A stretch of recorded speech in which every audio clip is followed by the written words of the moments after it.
My name is Emily Carter, and I grew up in the kind of modern city people dream about: glass towers, neon signs, train stations that smell like fresh coffee and steel. To everyone else, it was a place of opportunity and glittering futures. But for me, it was the place where I learned what it felt like to be unwanted, especially by the one person who was supposed to love me unconditionally, my mother. Her name is Margaret Carter. Elegant. Tall. Always perfectly dressed. The kind of woman who made people turn their heads when she walked down the street. She was everything a daughter might want to grow up to be, except warm. Except loving. Except my mother in the ways that actually mattered. My earliest memory of her is not a hug, not a gentle voice, not a kiss on the forehead. It's her turning her face away when I tried to show her the picture I drew in kindergarten.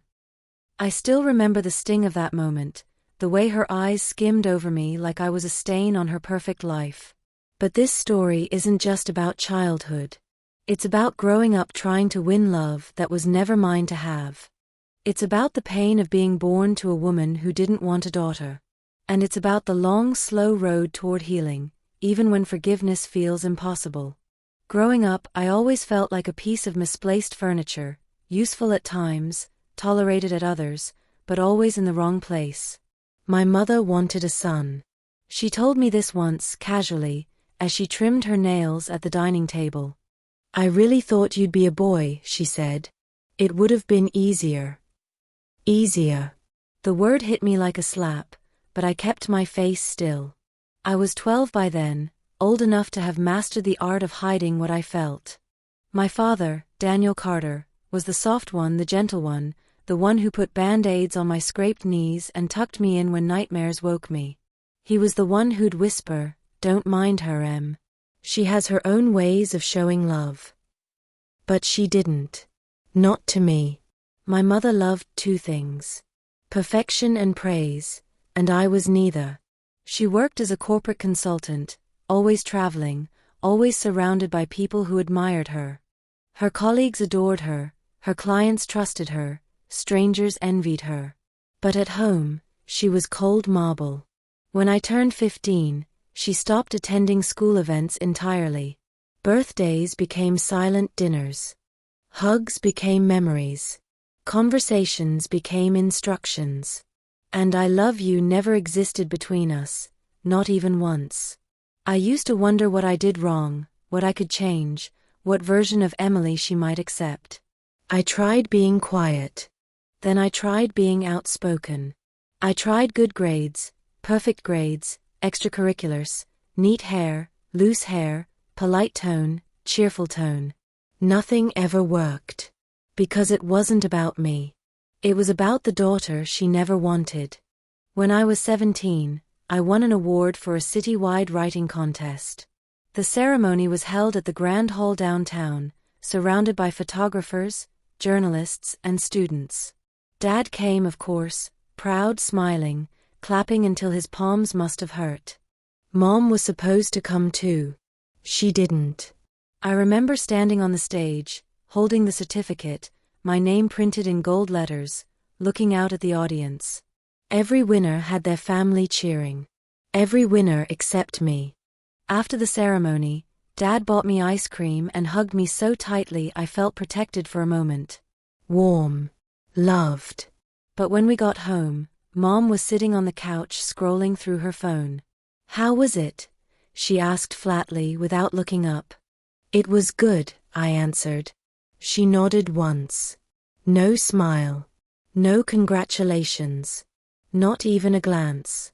She might as well have asked about the weather.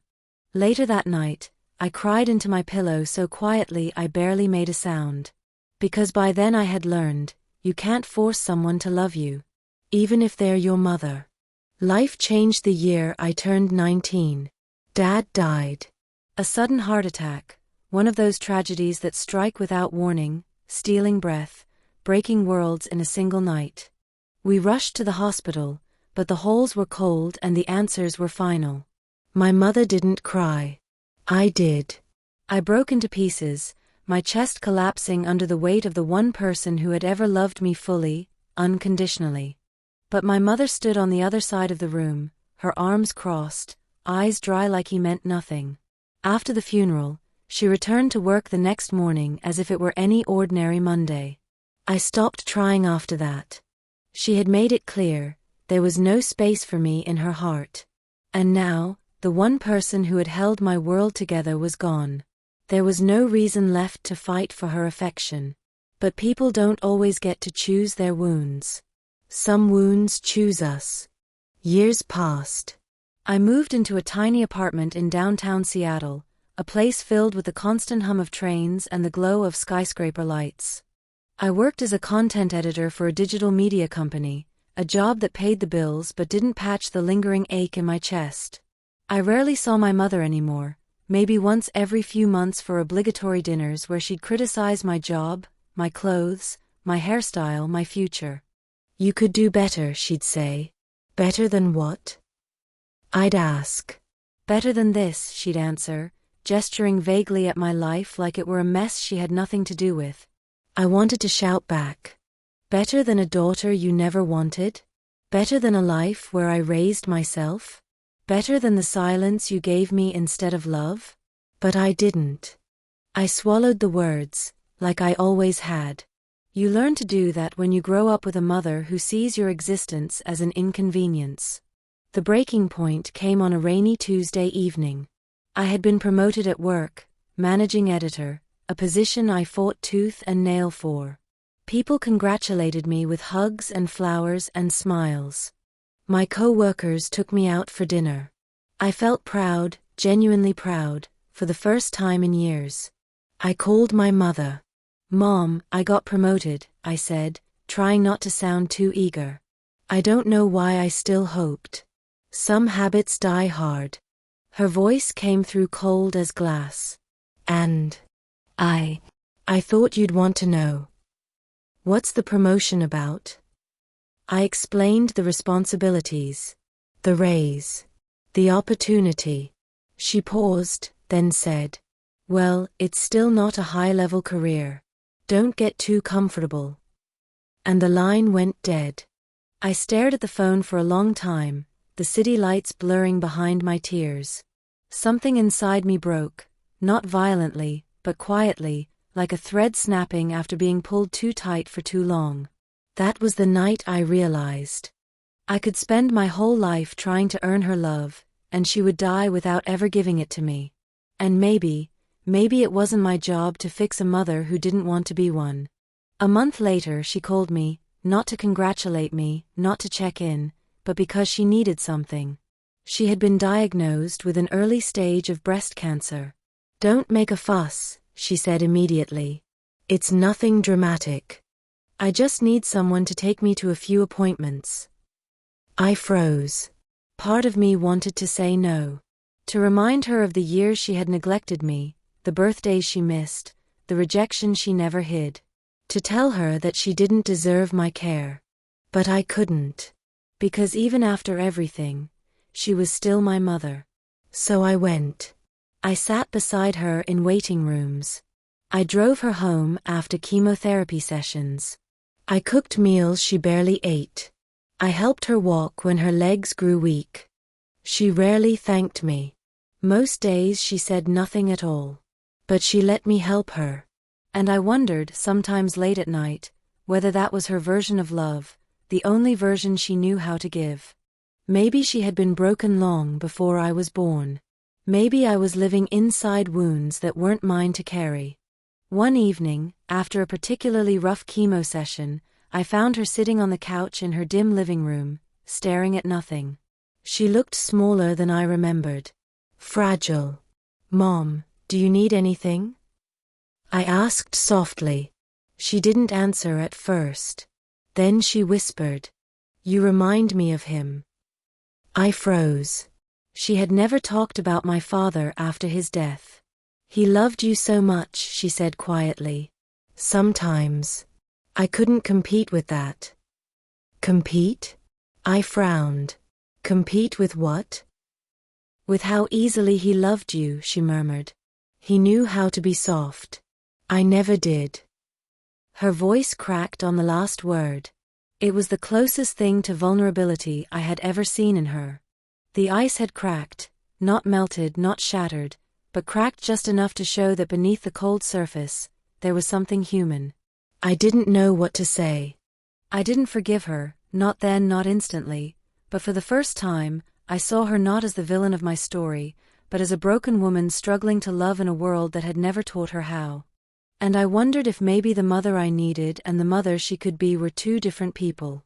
A few weeks later, I found a letter on her kitchen table. The envelope was open, the handwriting shaky. It was addressed to me. I hesitated, then unfolded it. Emily. I don't know how to say the things mothers are supposed to say. I don't know how to be what you needed. I never learned how to love without fear. Not after the childhood I had. Not after the life I built. But I want you to know something. I watched you grow into everything I wasn't brave enough to be. You are kind, strong, resilient. And I'm sorry I didn't tell you that sooner. I'm sorry for a lot of things. Mom. My hands trembled as I read it. The apology I had waited my whole life to hear was written on a piece of paper, not spoken aloud, not given freely. But it was there. And for a moment, I wasn't sure whether to cry or burn the letter. Because love that comes too late is its own kind of heartbreak. She survived the treatment. Not because of me, not entirely, but I was there. I stayed. I cared even when she didn't know how to. Our relationship didn't magically transform into a warm mother-daughter bond. She didn't suddenly become affectionate. I didn't suddenly forget the years of pain. But something shifted. She softened slightly, quietly. Some days she asked how work was going. Some days she cooked for me. Some days she told me stories from her past, things I never knew, things she had buried. And I learned to forgive, not for her, but for myself. Forgiveness didn't mean forgetting. It meant choosing not to live my life defined by her inability to love me the way I deserved. I built a life outside her shadows. I made friends who became family. I created a future that wasn't shaped by her rejection. And one day, years later, when I looked at her aging hands as we ate dinner together, I felt something unexpected. Not love, not the kind I had longed for. But peace. A quiet, steady peace that came from accepting the mother I got, instead of mourning the mother I imagined. She never became the warm, gentle mother from fairy tales. She never learned how to hug me the way I wanted. She never said, "I love you" out loud. But she tried, in her own flawed, crooked way. And I tried to understand her. Maybe that's the best we could do. Sometimes healing isn't about fixing what was broken. Sometimes it's about learning to live with the cracks. And maybe, just maybe, that's enough. Because in this vast modern city, where countless lives intersect and countless hearts break and mend every day, I found my place. Not as the daughter of a cold mother, not as the girl who grew up unwanted, but as a woman who learned to love herself, even when love didn't come from the person she expected. This isn't a story of perfect reconciliation. It's a story of survival. Of growth. Of becoming whole despite the pieces missing. And it's mine.